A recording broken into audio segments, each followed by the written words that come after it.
Well, I wanted to say thanks for Phil for doing communion. If you don't know Phil, he is a former youth minister here. Him and his wife moved to Ohio, and they work now with a mission aviation company he's going to tell you about. And the church has been sponsoring them since for the last couple of years in that. So your offering, 15% of that goes to missions, and part of that goes to people like Phil. So I want to fill him back in. I want to let you know that, and he's going to share with us a little bit about his project. Well, thank you for letting me be back. It's always good to be back. I'm always so grateful to receive the warm welcome and the conversations and the hugs. Contrary to what Kurt says, I actually do really like hugs in their appropriate context. Kurt doesn't always do that. He gives them just all the time. And so it's like, anywho. So again, thanks for letting us be back. Like Mark said, we're with MMS Aviation Missionary Maintenance Services. If you don't know what that is, the short of what we do is we make sure that airplanes are prepared and available and safe for the most remote places in the world, and that there are able mechanics who are on the field preparing those airplanes to continue flying, to be reaching people for Christ.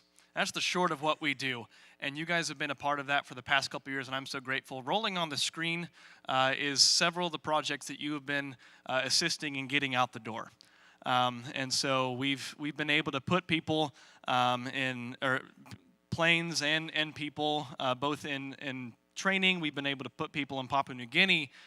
We put planes in Honduras, all over the Caribbean area. We sent one, well, probably one of our bigger projects is now operating in the Marshall Islands in the Indo-Pacific region, reaching unreached people groups. We have another aircraft that we just sent out the door that is bound for Mexico. Did you know that in Mexico, of all places, there are unreached people groups?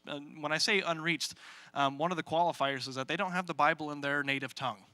You think, well, they think they speak Spanish. Yes, they speak Spanish, but that's not their heart language.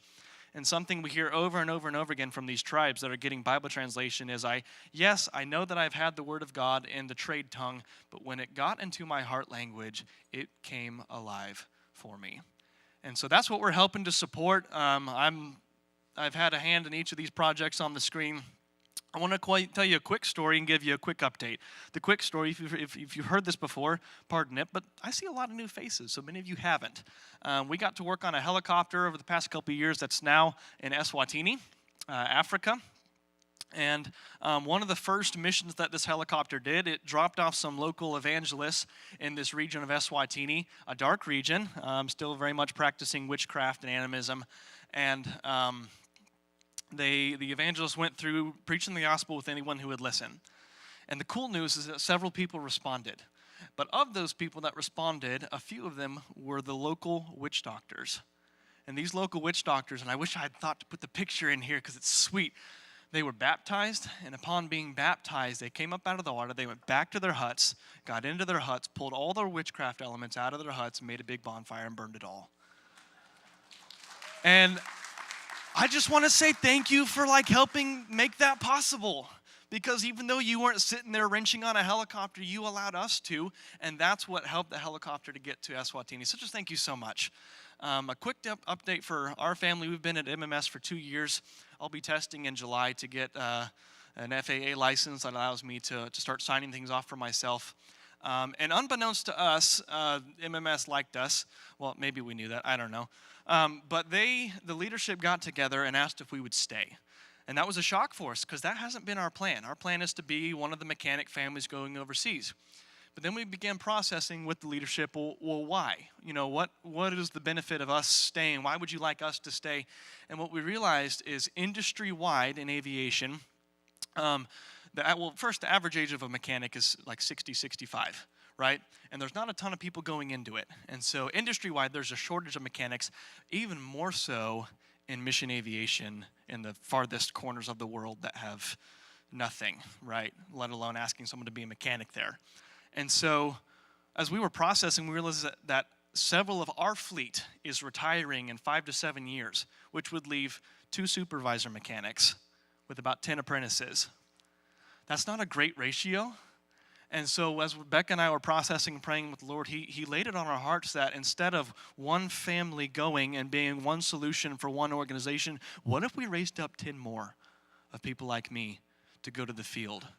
And that would be such a bigger help to the mission aviation community and to mission agencies around the world. So we have said yes to MMS, that we would like to stay and we'd like to be trained up into the supervisor role and help get both aircraft back out, but also be training apprentices like myself to then go to the field as well.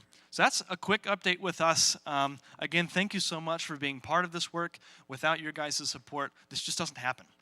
And you guys are impacting people in the most remote parts of the world. I'm going to be out here next to the women's ministry thing on the table. I didn't move their stuff. I think Mark did. You can blame him, ladies. But I have a booth out there. I'm just going to plant myself there. I'd love to chat with you. And I think I'm taking too long. I figured something else out. I figured out I'm a blessed guy because most of the conversations I've had this morning is, Phil, great to see you. Where's Becca and the girls? That tells me I'm blessed. Becca is here. The girls are here. They're around. You can track them down and corner them, and they'd love to see you as well. So thanks so much for your support.